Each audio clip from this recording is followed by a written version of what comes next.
Sorry, my alarm just went off. To make a margarita. Hello, Internet. Welcome. I just wanted to take this opportunity to share my go-to margarita recipe. So this is the Very Good Margarita. And this is our house recipe that I'm sharing with you guys. It's very delicious, very simple. You're gonna need a shaker tin. All good margaritas start with lime. So we have our 3/4 ounce of freshly squeezed lime going in. And then we have a 1-to-1 agave syrup. 1 part agave, 1 part water.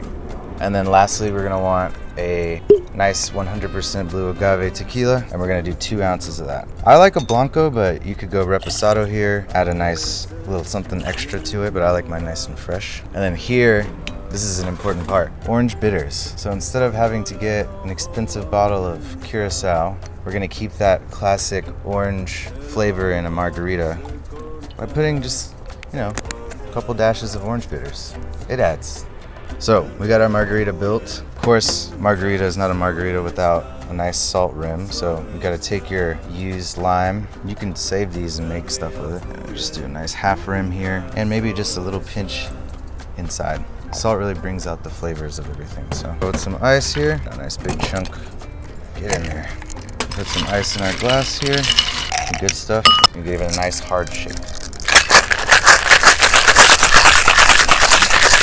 I don't have a strainer, so I'm just gonna get a kind of dirty strain this guy.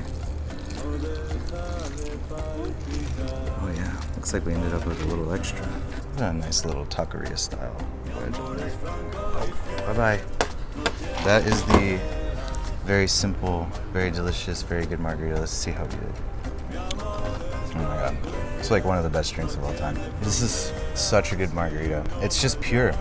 It's everything you want. A little bit of orange, lime, sweetness to balance. You taste the tequila, a little bit of salt. It's a perfect drink.